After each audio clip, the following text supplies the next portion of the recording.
Today is July 2nd, 2025, and you're listening to Space News First Up. Discover your next mission in the space industry with the Space News Job Exchange. Visit spacenews.com/jobs to find top aerospace roles and connect with leading employers.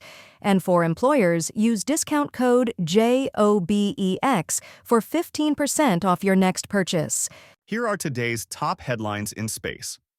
A privately funded methane monitoring satellite has failed in orbit. Planet Labs announced Tuesday a major contract to supply satellite imagery and geospatial intelligence to the German government. LeoLabs won $4 million to upgrade a mobile missile tracking radar system. The interim head of Boeing's Defense and Space Unit will keep the job permanently. And the Senate passed a budget reconciliation bill that includes billions for Golden Dome and Artemis. First Up is produced by Space News, the industry standard for professional space journalism. Visit spacenews.com for breaking news, policy updates, and original analysis. We begin today with news that a privately funded methane monitoring satellite has failed in orbit. The Environmental Defense Fund said Tuesday it lost contact with its MethaneSAT spacecraft on June 20th and concluded the satellite has lost power and cannot be revived. MethaneSAT launched in March 2024 to track emissions of methane, a powerful greenhouse gas.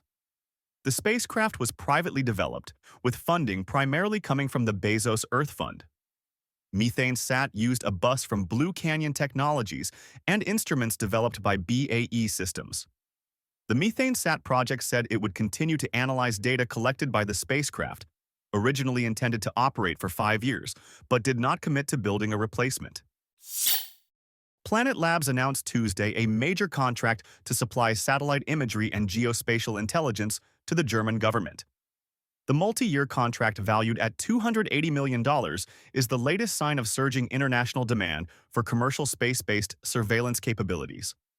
Planet executives noted that European governments, pressed to spend more on defense, are investing in geospatial intelligence capabilities, opening up new opportunities for the company. That increased European business comes as Planet faces potential cuts to spending on commercial imagery by the U.S. government.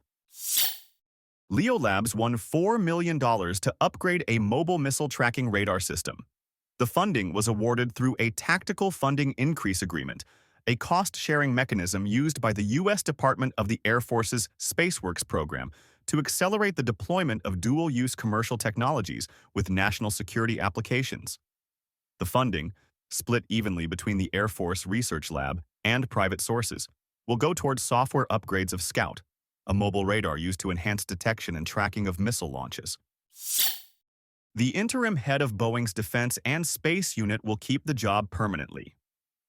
Boeing announced Tuesday that Stephen Parker will serve as CEO of Boeing Defense, Space and Security, or BDS.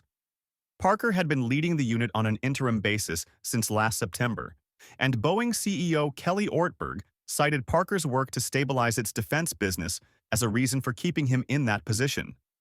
BDS includes the company's space projects, many of which face uncertainty because of potential changes to the Artemis lunar exploration campaign or problems with the Starliner commercial crew vehicle. The Washington Post reports that the Senate passed a budget reconciliation bill that includes billions for Golden Dome and Artemis.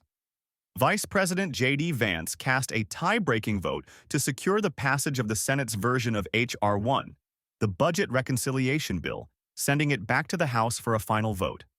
The bill includes $25 billion for the Golden Dome missile defense program, part of $150 billion in additional defense spending.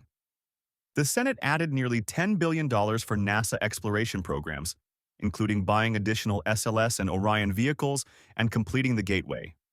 The Senate bill also has $85 million to direct the transfer of a space vehicle to a NASA center, a provision intended to move the shuttle Discovery from the National Air and Space Museum to Houston. Share your company's news with the entire space industry through Stellar Dispatch, the press release service from Space News. Learn more and use discount code SD2106 for 15% off when you submit yours at spacenews.com/stellardispatch. In other news, a Falcon 9 launched a European weather satellite Tuesday afternoon. The Falcon 9 lifted off from the Kennedy Space Center in Florida at 5:03 p.m. Eastern, deploying the MTGS-1 satellite into a geostationary transfer orbit 35 minutes later. MTGS-1 features an infrared sounder to collect water and temperature profiles of the atmosphere to aid in weather forecasting. A second instrument, Sentinel-4, will monitor atmospheric pollutants. EUMETSAT, which operates MTGS-1 and other European weather satellites, decided a year ago to shift the satellite's launch from Ariane 6 to Falcon 9 to ensure the spacecraft would launch on schedule. Spaceflight now reports that hours later, another Falcon 9 launched more Starlink satellites. The Falcon 9 launched from Cape Canaveral Space Force Station at 2:28 a.m. Eastern Thursday, putting 27 Starlink satellites into orbit. The launch was the 29th flight of this booster, a new record for SpaceX, and also marked the 500th launch of a Falcon 9 rocket since the vehicle's debut 15 years ago. TASS reports that a Progress cargo spacecraft undocked from the International Space Station Tuesday. The Progress MS-30 spacecraft undocked from the station at 2:43 p.m. Eastern and deorbited several hours later. The undocking frees up a port on the ISS for a new Progress spacecraft, Progress MS-31, scheduled to launch to the station on Thursday. NASA assigned an astronaut to a space station mission next year. The agency said Tuesday that Anil Menon will go to the ISS next June on a Soyuz spacecraft with Russian cosmonauts Pyotr Dubrov and Anna Kikina for an 8-month stay. Menon, a doctor who was SpaceX's first flight surgeon, was selected as a NASA astronaut in 2021 and will be making his first spaceflight. His wife, Anna Menon, flew to space last year on a SpaceX Crew Dragon as part of the Polaris Dawn private astronaut mission. Ars Technica reports that NASA officials are telling missions to prepare termination plans even before Congress acts on its budget proposal. Missions that the administration fiscal year 2026 budget request proposes to cancel have been told to prepare closeout plans as soon as next week. Those plans could be implemented when the fiscal year begins October 1st. Congress is unlikely to have completed appropriations bills by then, and will pass a continuing resolution to fund programs at 2025 levels. But there is concern the White House will unilaterally act to implement its budget proposal and shut down missions. A former chief technology officer of OneWeb is the new CEO of SpinLaunch. The company announced Tuesday it hired Massimiliano Ladavaz as its CEO, succeeding David Wren, who will remain at the company as chief innovation officer. Ladavaz was CTO of OneWeb as it developed and deployed its initial satellite constellation, and earlier this year was named interim CTO of SAT1, an Australian satellite connectivity company.